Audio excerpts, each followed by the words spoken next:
The wind screamed over the frozen plains. Snowflakes cut the air like tiny knives. Carried by a blizzard so fierce that even the mountains seemed to hide behind the clouds in that endless white. A lone figure staggered forward, her body bent. Against the storm, her name was Lyra, and her breath came in sharp, painful gasps. Her arms clutched a small bundle to her chest, wrapped in a thin, worn blanket. The bundle stirred weakly. A small cough escaping into the cold air. Lyra looked down at her child, her heart breaking. His skin was pale, his lips turning a dangerous shade of blue. She whispered words of comfort. But her voice was nearly stolen by the wind. They had been walking for hours, maybe days. Time meant nothing here. Only the next step mattered. She had to reach the settlement before the blizzard closed the path for weeks. If she failed, her child would not see another sunrise, somewhere far off, on the other side of the plains. A human named Ethan adjusted the visor of his exploration helmet. He had been scanning the horizon for signs of life, mostly to avoid trouble. The storm made visibility almost zero. But then, through the shifting snow, he saw movement. At first, he thought it was a drifting piece of ice. Then he saw it stumble, fall to its knees, and rise again. Something in him knew this was not an animal.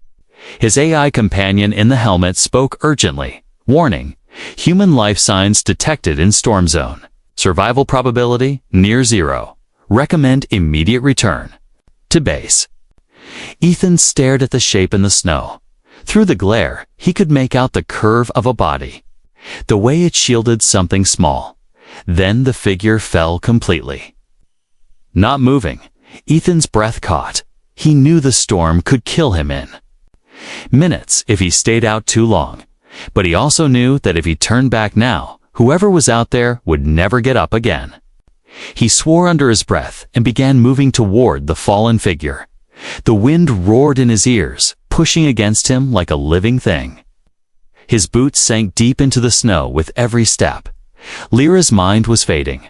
Her legs refused to rise again. She thought she heard a voice, but maybe it was only the wind playing tricks. Her arms loosened and her child slipped from her grasp. Falling into the snow beside her, she tried to reach for him, but her hands felt as heavy as stone. Then, out of the storm, a shadow loomed. Ethan dropped to his knees beside her. Through his visor, he saw her face, sharp features, alien markings on her skin, eyes half closed in exhaustion. He didn't care who or what she was. He reached for the child first. Brushing away the snow from the small face, the boy's chest rose and fell weakly. Ethan pulled him close.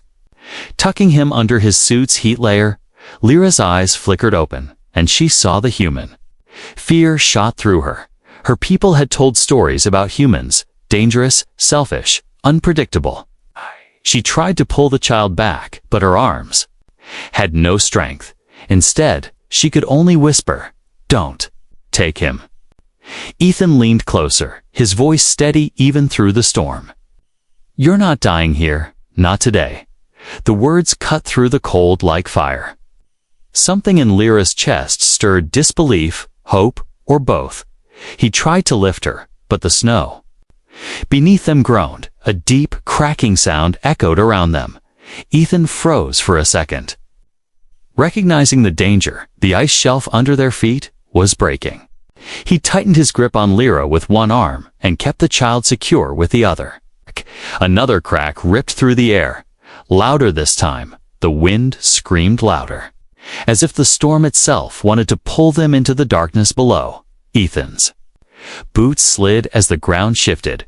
He glanced toward where his dropship beacon blinked faintly in the distance, far, but reachable if they moved now. "Hold on," he said, though he wasn't sure if Lyra could even hear him over the blizzard. He pushed forward. Feeling the ice shift under each step, snow stung his face. His breath came in sharp bursts. The child's weak breathing was the only thing pushing him harder. He could feel the ice cracking faster now. One wrong step, and all three of them would be swallowed whole by the frozen abyss as they reached a ridge of firmer ground. Ethan looked down and saw the jagged darkness where they had just been standing. The shelf had given way completely, a deadly gap stretching. Across the plain, Lyra's head rested weakly against his shoulder. Her body trembling from cold and exhaustion. He didn't know how far they could make it. But he knew one thing. He was not leaving her or the child behind. Not now, not ever. And somewhere deep inside the storm, something was watching them, following their every step, waiting for the right moment to strike. The storm did not let up. If anything, the wind grew sharper, cutting across the plains like invisible blades. Ethan could feel the strain in every muscle as he forced his way forward. One slow step at a time. Lyra was barely conscious, her head rolling against his shoulder. The child was pressed tight to his chest, sheltered under the warming layer of his suit. Snow crunched and collapsed beneath his boots. Each step sank deep, the powder pulling at his legs like it wanted to drag him under. His eye's voice spoke again in his helmet, the calm, cold tone making the situation feel worse. Hypothermia, risk critical, oxygen reserves at 65%, nearest safe shelter. 1.7 kilometers. Ethan gritted his teeth. That distance might as well have been 100 kilometers in this storm. But he didn't slow down. Lyra stirred, her voice soft and cracked. You? Human. Why? Ethan didn't answer right away, his breath fogging the inside of his visor. Finally, he said, because no one else is out here. Her eyes fluttered shut again. He didn't know if she understood. But he kept moving, the weight in his arms felt heavier with every step. He had carried injured teammates before. But the cold made every movement a battle. The child gave a weak cough, and Ethan tightened his grip, checking to make sure the boy's face was still warm against the suit. He couldn't let him slip away, not after coming this far. Somewhere in the white haze, a low sound rose, not from the wind. It was a deep, throaty growl. Ethan stopped, his eyes scanning the swirling snow. Shapes moved in the distance, low to the ground, shadows that flowed like liquid between drifts. The AI spoke again. Unidentified life forms approaching, temperature-resistant predators detected. Ethan swore under his breath. Lyra's eyes opened slightly. She seemed to sense them before she saw them.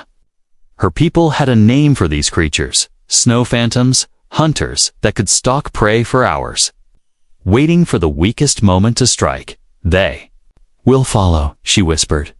Until we fall. Ethan adjusted his stance, keeping Lyra closer. Well, then we're not falling, he said, and pushed forward. The predators didn't rush. They stayed just far enough that he could only see their glowing eyes through the snow. It was a game for them, waiting for the prey to tire. Ethan knew that if he stopped for even a minute, they'd be on him. He forced himself to think past the fear, scanning for any kind of cover, shelter. With survival, minutes passed like hours. The storm clawed at his face and hands, finding any weakness in his suit's seal. His boots felt heavier with every step, the snow grabbing at him. He could hear the crunch of multiple footsteps behind him, not his own. Every hair on the back of his neck stood on end. Through the blur of snow, he saw a dark shape jutting from the ground. At first, he thought it was just rock. But as he got closer, he saw the outline of a structure. A half-buried shelter dome, probably left behind by miners years ago. The entrance was half-blocked by a drift of ice. Ethan shifted Lyra in his arms and kicked at the snow, breaking a small opening the moment they crossed inside. The wind's scream dulled to a muffled howl. It was still freezing, but at least they weren't exposed. He set Lyra down gently against one wall, her breathing shallow but steady. The child stayed wrapped in the warmth of his suit's lining. Ethan scanned the small space. A few broken crates, frost-covered walls, no power. He dug into his supply pack, pulling out an emergency heat pod. It would only last a few hours, but it might keep them alive until he could figure out the next step. The small device hissed as it activated, glowing faintly orange. He placed it between Lyra and the child, letting the heat spread. She watched him closely, her expression hard. To read, her voice was quiet, but there was something sharper now. You? Give your heat to my child, not yourself. Ethan shrugged. He needs it more than I do. Her eyes searched his face, as if trying to understand a puzzle she had never seen before. A soft scratching sound came from outside. Lyra's head turned sharply. Ethan reached for his sidearm, checking the charge through the thin walls. He could hear the predators moving around the shelter. Their claws scraped at the ice, testing for weakness. They won't stop. Lyra said softly, "If the storm breaks, they'll wait still." Ethan gave a small smile that didn't reach his eyes. "Then we make sure the storm doesn't break before we're ready." But inside, he knew time was not on their side. The shelter groaned under the wind's push, a deep crack echoing above them. Ethan sat down near the entrance, his weapon ready. Lyra pulled her child closer to the heat. The sound of the storm and the faint movements outside blended into one. Constant reminder they were alive for now, but the night was just beginning. The storm outside roared like a living beast. The wind rattled the old shelter's frame, sending small showers of frost down from the ceiling. Every sound made Lyra tense, her eyes darting to the doorway as if expecting it to burst open. Ethan sat near the entrance, his back against the wall, weapon in hand, helmet visor up, scanning the shadows that slipped past the opening.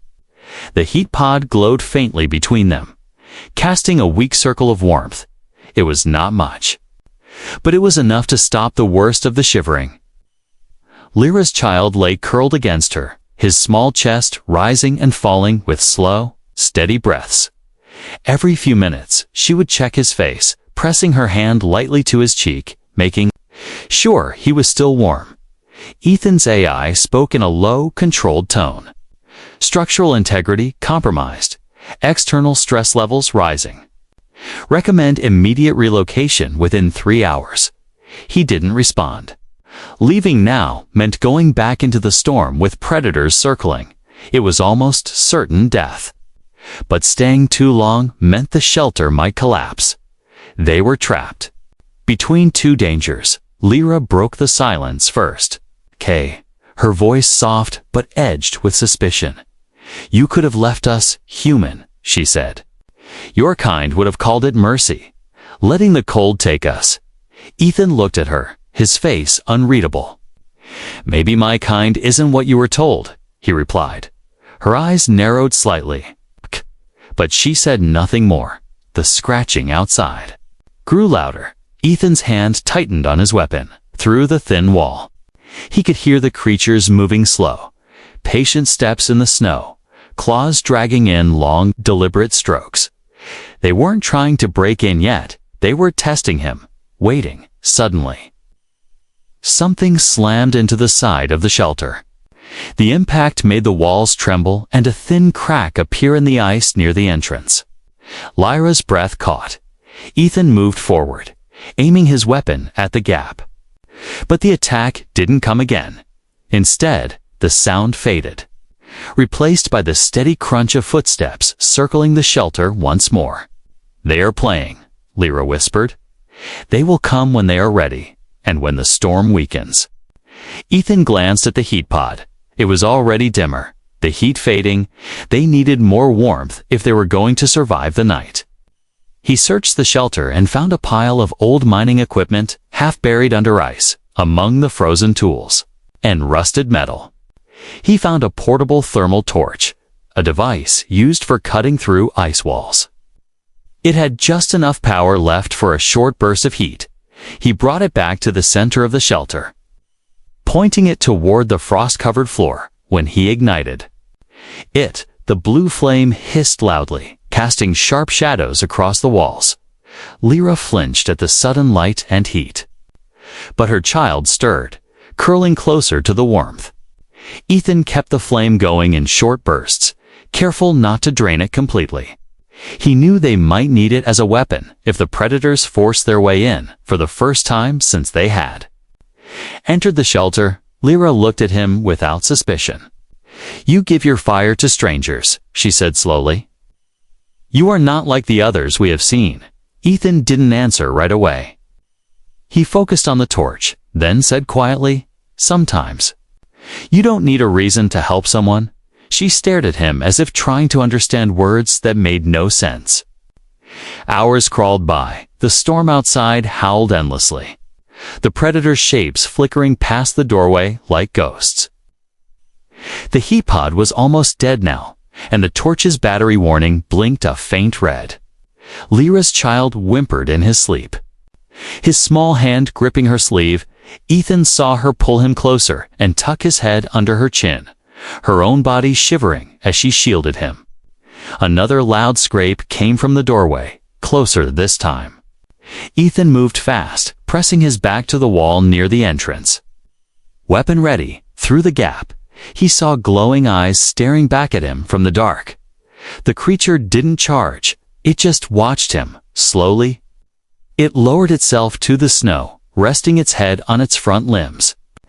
As if settling in for the wait. "They are patient," Lyra whispered. "But hunger makes them bold." Ethan kept his eyes on the predator. "We just need to last until the storm breaks," he said, but he wasn't sure if that would be soon. Enough, a loud crack echoed above them.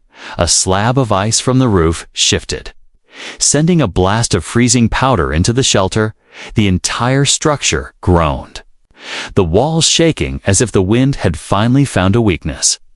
Ethan cursed under his breath if the roof gave way. The storm and the predators would come in together, and they wouldn't survive both. He turned to Lyra. "We're not staying here until it falls on us," he said.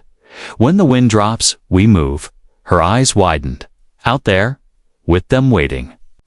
she asked, nodding toward the glowing eyes still visible in the doorway. Ethan nodded grimly. "Better to face them on our feet than be buried under ice." The torch hissed again as he reignited it, the flame casting wild shadows over the cracked walls. Lyra looked at him for a long moment, then finally said, "Then I will stand with you, human." The storm raged on outside, but in that tiny circle of heat and fire, something had shifted between them. They were no longer strangers trapped by chance. They were survivors, and survivors had to fight. The night felt endless. The storm outside screamed and tore at the walls, as if it wanted to rip the shelter apart. Inside, the heat was fading, the air turning sharp and cold again. Lyra held her child close, rocking him gently, whispering words in her own language. Ethan sat with his weapon across his knees, his eyes never leaving the faint glow of the doorway. The predators were still there. Sometimes he saw their shapes move past the opening, silent and patient. Other times, only their glowing eyes were visible, hovering in the dark like twin embers. They didn't attack, not yet. They were waiting for the right moment. The shelter creaked again, a deep groan running through the walls. A chunk of ice from the roof broke free and crashed to the floor, scattering frost over Ethan's boots. He glanced up. The cracks in the ceiling were wider. Now, it wouldn't take much more for the whole thing to come down. Lyra looked at him with worry in her eyes. "You said we would leave when the wind drops," she whispered. "It hasn't dropped." Ethan shook his head. "No, but if we stay until it does, we'll be buried here." She clutched her child tighter, her gaze flicking to the doorway. "They will follow," she said softly. Ethan's reply was quiet but certain. "Then we keep moving until they can't." The heat pod gave its final flicker and died. The sudden cold hit them like a wave. Ethan reached for the thermal torch, igniting it for a short burst, sending a thin stream of blue fire into the air. It wasn't much, but it was enough to keep their fingers from going numb. He looked at the battery indicator. One more burst left, maybe two if he was careful. Lyra's Child stirred, a small cough shaking his thin frame. Her face tightened with fear. Without medicine, without real warmth, the boy wouldn't last much longer. Ethan saw it too, and it hardened his resolve. They couldn't wait for the storm to end naturally. They had to gamble. He stood, adjusting the straps of his gear, when... "We go, stay right behind me," he told Lyra. "Hold him close. Don't stop, no matter what happens." Her lips pressed into a thin line. But she nodded. For a moment, he thought she might argue. Instead, she said quietly, "If you fall, I will take him and run." Ethan gave a short, sharp smile. "Deal." The predator's movements outside became more restless. They knew something was about to change. Maybe they could smell it. The decision to move, the fear mixed with determination. Ethan killed the torch, plunging the shelter into near darkness. Better to leave without warning the creatures with light. Minutes crawled by. Ethan waited for a small drop in the wind's force, just enough to move without being instantly thrown down. When it came, he didn't hesitate. He pushed the ice slab from the doorway and stepped into the storm. The cold bit into him instantly. Snow whipping across his visor. Lyra followed, the child hidden under the blanket, her steps heavy but steady. Shapes moved in the white haze, circling. The predators had been waiting for this. One darted closer, its pale fur blending perfectly with the snow. Ethan fired a warning shot into the ground, the beam hissing as it turned snow into steam. The creature flinched but didn't retreat far. They were testing him. They wanted him tired, distracted. The snow was knee-deep, slowing them with every step. Ethan forced his legs to move faster. Breaking a path for Lyra to follow, the wind clawed at his side, nearly tearing the child's blanket away. He turned once to check on them. Lyra's head was bent low, shielding her son. Her eyes narrowed against the icy air. A low growl came from behind. One of the predators lunged, closing the distance. In a single bound, Ethan spun, firing a direct shot into its shoulder. The blue beams slicing through fur and muscle, the creature let out a screech and fell back. But more were coming now, their glowing eyes flashing in the snow. Lyra shouted something in her own language, her voice sharp with fear.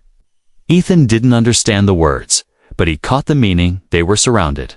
The shapes closed. And moving faster, he reached for the thermal torch, flipping the ignition and sending a stream of fire into the air. The sudden burst of heat and light made the predators scatter for a few precious seconds. "Go," he shouted. Lyra pushed forward, her boots pounding into the snow. Ethan followed, keeping the flame high until the torch sputtered and died. When it went out, the darkness and the cold returned instantly, and the predators began to close in. Again, through the blur of snow, Ethan saw a faint light ahead, the flicker of an old beacon. It was weak, maybe broken, but it meant there was something man-made there. Almost. He called, though his voice was nearly swallowed by the storm. Lyra didn't answer. But her pace quickened, her grip on her child never loosening. The predators made their final push. Their shapes darting through the snow. One lunged from the side, teeth flashing. Ethan turned into it, slamming the butt of his weapon into its head, sending it sprawling. But another came from the opposite side, forcing him to shove Lyra forward to keep her out of reach. The beacon's light grew brighter, cutting through the white. They stumbled toward it, every step feeling like the last. Behind them, the predators snarled in frustration. Ahead, the shadow of a structure began to form in the snow. Ethan's legs burned with exhaustion, but he pushed harder. They had to reach it before the creatures decided to attack all at once. The storm screamed around them. The snow tried to pull them under, but the light kept growing, a promise they might just survive the long night. The beacon's glow cut through the white like a small, fragile flame. Ethan forced his body to move faster. though every step felt like dragging chains through the snow. Lyra stumbled behind him, clutching her child so tightly that her arms ached. The predators stayed just out of reach, their glowing eyes following, waiting. When they reached the structure, Ethan's heart sank. It wasn't a rescue outpost. It was an old relay tower, half buried in ice. Its metal frame bent and twisted by years of storms. The beacon was still working, but the rest of the place was dead. No warmth, no shelter. Only jagged walls that might block some wind. Lyra's breath came in sharp bursts. "This is not a safe place," she said. Glancing around, Ethan scanned the tower, his mind already working. "It's better than open snow," he replied. "We can at least make a stand here." The predators began to close in now that they saw the humans had stopped moving. They emerged from the swirling snow, tall, sleek shapes with fur so pale it seemed almost invisible. Their long legs moved silently over the drifts, claws leaving deep marks in the snow. They spread out, forming a loose circle, cutting off any escape. Ethan moved quickly, setting Lyra and the child against the inside wall of the tower's base. "Keep him close, and don't move unless I tell you," he said. She didn't argue, though her eyes stayed locked on the predators. The child whimpered softly, and Lyra bent her head, whispering something to calm him. One of the creatures stepped forward, its eyes burning with cold hunger. It lowered its head, muscles rippling beneath its fur. Ethan raised his weapon. The shot cracked through the storm, striking the snow at the creature's feet. It flinched back, but didn't retreat far. The others held their ground, still patient, still watching. The storm around them was shifting. The wind slowed for a moment, as if taking a breath before the next furious blast. In that short pause, the predators began to move closer. Their circle tightened, snow crunching under their silent steps. Ethan's AI voice broke through the tension. Hostile intent confirmed. Probability of full attack, 92%. "Yeah, I guessed that," Ethan muttered. He glanced at the bent metal beams around the tower. If he could force some of them down, he could create a partial barrier. He slammed his shoulder against one of the weaker beams, the metal groaning under the pressure. Snow shook loose from above, falling in small clumps. A predator took the chance to lunge forward, its teeth snapping inches from Ethan's arm. He fired again, the beam hitting its side and making it reel back with a hiss. Lyra cried out, "Behind you." Ethan spun just in time to see another creature darting toward them. He stepped into its path, firing point blank into its chest. The creature's screech tore through the air, and it fell into the snow, writhing before dragging itself back. Into the blizzard, the circle broke for a moment, the predators hesitating. Ethan used that moment to shove another beam down, the metal twisting and collapsing into a rough barricade. It wasn't perfect, but it would slow the creatures if they tried to rush in. The storm returned in full force, the wind howling against the tower. Snow whipped into their faces, making it hard to see, but in some ways, the storm was their ally now. It blinded the predators just as much as it did them. Ethan stayed near the entrance of their makeshift barricade, weapon ready, eyes scanning for movement. Lyra reached for him suddenly. "You can't fight them all," she said, her voice firm. "We must move when they pull back, not fight until we fall." Ethan hesitated. He knew she was right. The predators would keep testing their defenses until something broke. If they wanted to survive, they'd have to escape while there was still a gap to run through. Minutes passed, feeling like hours. The creatures paced beyond the snow, their shapes fading in and out of the white haze.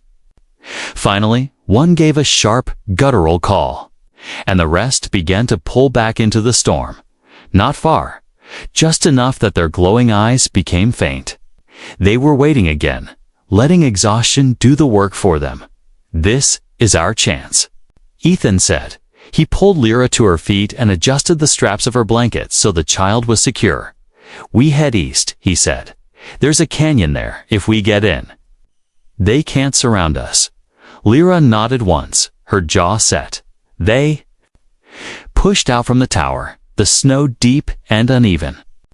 The wind drove at their backs, pushing them forward, for a while. The predators didn't follow. Then came the sound, the crunch of many paws hitting the snow at once. They were coming again. The canyon wasn't far now, but the ground sloped downward into a maze of ice ridges. The snow made the footing treacherous, each step a risk. Ethan glanced over his shoulder. The glowing eyes were closer now, moving in a line. He tightened his grip on his weapon. If they reached the canyon, they'd be safe. If not, the wind screamed again, and the storm swallowed the world in white. They could no longer see the predators, only hear them soft, steady, and getting closer. Asterisk. The canyon was close. Ethan could feel it in the change of the ground beneath his boots. The slope growing steeper, the snow drifting deeper. Lyra stumbled once, nearly falling. But Ethan caught her arm and pulled her forward. The child stayed, pressed against her chest, his small breaths warm against her skin. The predators were no longer keeping their distance through the blur of the storm.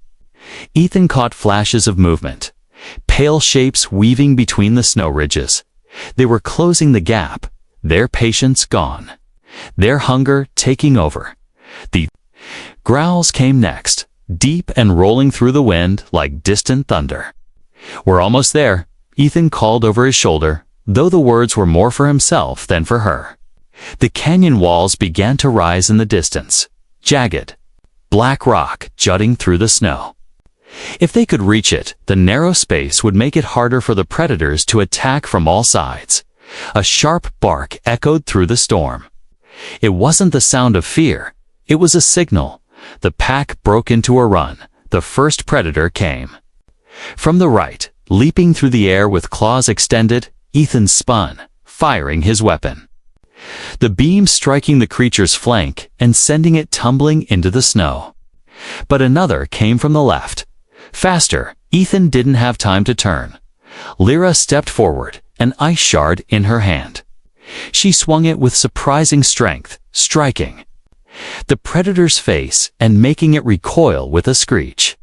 Her eyes were wide, her breath fast, but her hands didn't shake. "Keep moving," Ethan shouted. They pushed forward, the storm tearing at their faces. But the predators didn't stop. More shapes emerged from the white 5, maybe 6, moving like shadows in the snow. One darted ahead, trying to cut them off. Ethan fired again, but the shot went wide in the blowing snow. The creature lunged, teeth snapping.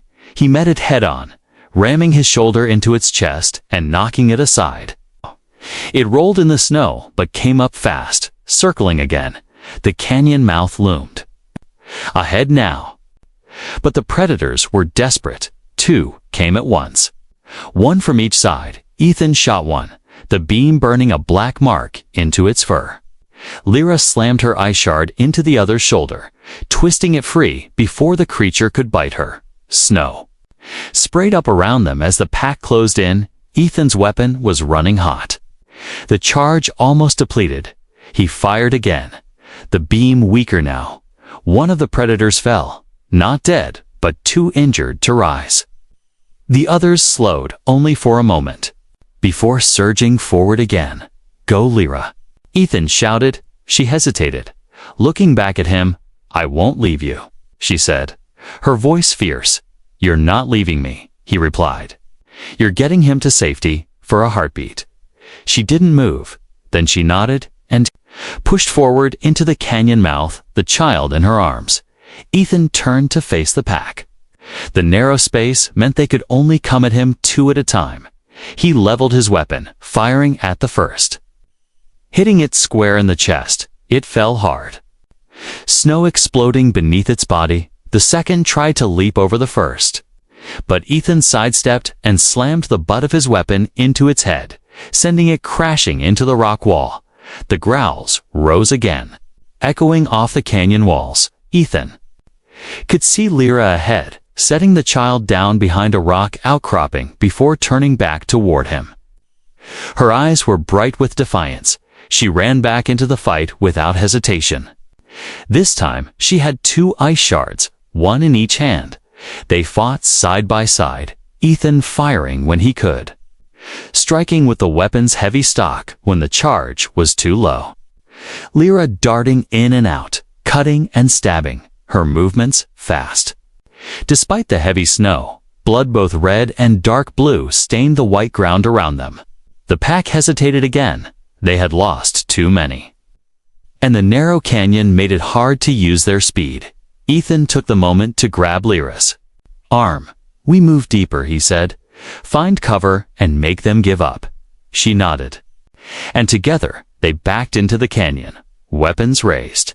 The predators followed for a short distance, their glowing eyes never leaving the 2 figures, but the storm howled louder here, the wind funneling through the canyon and throwing up walls of snow. One by one, the shapes faded back into the white. Their growls grew fainter, replaced by the endless scream of the wind. Ethan didn't lower his weapon until the last set of eyes vanished. Only then did he let out a slow breath. Lyra stood beside him, her chest rising and falling fast, her hands still gripping the shards. "You fight like one of us," she said quietly. Ethan gave a tired smile. "Maybe I do." They turned toward the child, who peeked from behind the rock. His eyes were wide. But when he saw them both standing, he smiled faintly. The sight warmed Ethan more than the heat of any fire. The long night wasn't over, but for now, they had survived. The canyon walls shielded them from the worst of the wind. The storm still raged above, but here, deep between the black rock and snow, there was a fragile stillness. Ethan kept moving, his legs heavy, his arms aching from the fight. Lyra followed. Close behind, the child wrapped tight against her chest. Every step deeper into the canyon took them farther from the predators. The snow here was untouched, smooth, and silent. Ethan's visor display flickered, the AI's voice breaking through in a softer tone. "Nearest human outpost detected. 2.4 kilometers northeast. 2 kilometers in this cold would still be dangerous." But after everything, it finally felt possible. They found a small alcove in the rock, half sheltered from the wind. Ethan set down his pack and pulled out the last emergency heat cell. It glowed weakly, casting a warm circle of light. Lyra lowered herself to the ground beside it, cradling her son close. The boy's face was still pale, but his breathing had steadied. For a long moment, no one spoke. The only sounds were the faint hum of the heat cell and the distant howl of the storm. Finally, Lyra looked at Ethan. "You should have left me," she said quietly. "Any other would have." Ethan shook his head slowly. "Not me," he said. "Not while I could still stand." Her eyes searched his face, trying to understand the man who had walked into the frozen winds for her and her child. "You risked your life for strangers," she said, her voice almost breaking. Ethan gave a tired smile. "Maybe, but I couldn't look at myself if I'd walked away." The boy stirred, opening his eyes. They were a striking shade of silver, shimmering faintly in the glow. He looked up at Ethan, blinking slowly. Then he whispered something in Lyra's language. She froze. Then her eyes filled with tears. "He says he wants to know if you will be his friend," she translated. Ethan's chest tightened. He crouched beside the boy and nodded. "Yeah," he said softly. "I'll be your friend." The boy's lips curved in the smallest smile before he drifted back to sleep. They rested for a short while, letting the heat cell do what it could. Ethan knew they couldn't stay long. The cell would fade, and the cold would come creeping back. When the light dimmed to half, he stood and pulled his pack on. "It's time," he said. Lyra rose without protest, the child secure in her arms. The journey through the rest of the canyon was slow. The snow was deep in places, and the wind still found its way through narrow gaps. But with the predators gone and the path ahead clear, there was no fear in their steps now. Only determination. Hours later, the black silhouette of the outpost rose from the snow. It's tall. Towers were wrapped in ice, but lights glowed from the windows. Ethan felt a surge of relief he hadn't dared to hope for. He quickened his pace. Waving his arm toward the gate, 2 human guards rushed forward, their rifles ready until they recognized Ethan's suit ID. They pulled the gates open and warm air spilled out into the frozen night. Ethan stepped through first, then turned to make sure Lyra and the child followed as the gates closed behind them. The storm's howl was replaced by the quiet hum of generators. Inside, the heat was almost overwhelming after so long in the cold. Lyra sank to her knees, still holding her child. Tears slid down her face, steaming in the warm air. The boy reached for her cheek, wiping them away clumsily. Ethan stood nearby. Unsure if he should speak, a human medic approached. Kneeling beside Lyra, she tried to pull back, unused to human touch. But Ethan stepped closer. "It's all right," he said gently. "They're here to help." She hesitated, then let the medic take her child. The boy was wrapped in a thick thermal blanket, his face relaxing in the sudden warmth. When the medic left with the boy, Lyra turned to Ethan. "You could have left us a dozen times," she said, her voice shaking. "But you didn't." Ethan shrugged, though his throat felt tight. "Guess I'm stubborn," he said. She shook her head. "No, you are."